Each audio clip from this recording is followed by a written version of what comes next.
شیر مرد خاک افغان آن ابر مرد زمان، مولوی محمود مجاهد سرور آزادگان. مولوی محمود مجاهد سرور آزادگان، کرد و قربان جان و مالش در ره دین خدا، بود و شمشیر برنده بر علیه کافران، بود و شمشیر برنده بر علیه کافران. مرد پیکار و جهاد و اهل علم و معرفت، مرد پیکار و جهاد و اهل علم و معرفت، در رشادت ها و هیبت بود و فاروق زمان، در رشادت ها و هیبت بود و فاروق زمان.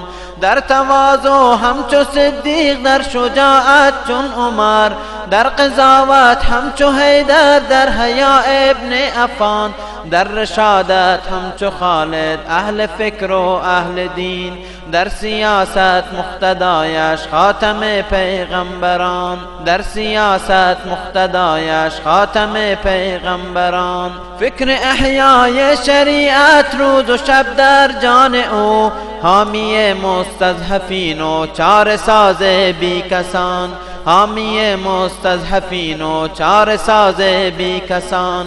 از جهادش دین اسلام زنده در افغان زمین، خلق و خوی نازنینش غمزدای روح و جان، خلق و خوی نازنینش غمزدای روح و جان.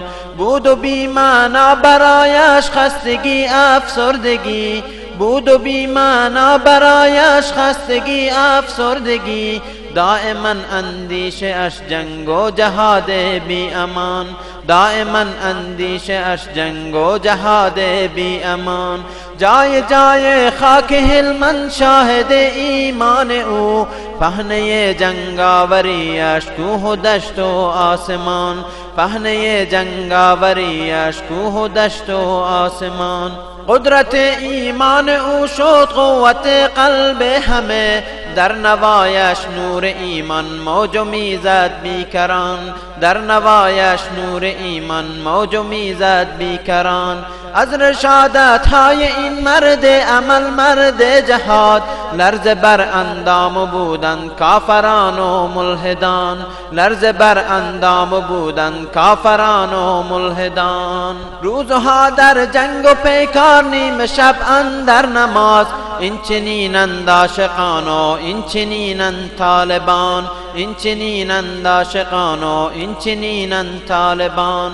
همچون مردان زیستند در دار دنیا با شرف، تا که نوشید جام شیرین شهادت ناگهان، تا که نوشید جام شیرین شهادت ناگهان. عاشقان عارفان پرکشید تا زیر عرش، روح پاکش کرد و مأوا در جوار قدسیان، روح پاکش کرد و مأوا در جوار قدسیان. لاله ها رویید در خاک وطن از خونشان، شد گلستان خاک هلمند از وجود این شهان، شد گلستان خاک هلمند از وجود این شهان.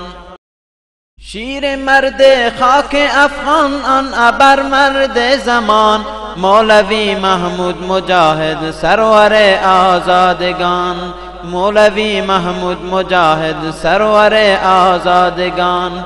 کرد و قربان جان و مالش در ره دین خدا، بود و شمشیر برنده بر علیه کافران، بود و شمشیر برنده بر علیه کافران.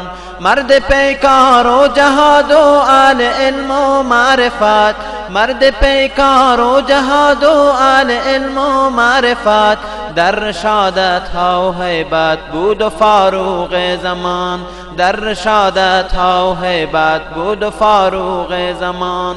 در تواضع همچو صدیق، در شجاعت چون عمر، در قضاوت همچو حیدر، در حیا ابن عفان، در رشادت همچو خالد اهل فکر و اهل دین، در سیاست مقتدایش خاتم پیغمبران، در سیاست مقتدایش خاتم پیغمبران.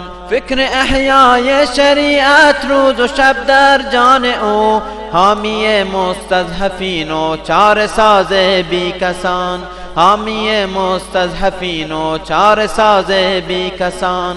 از جهاد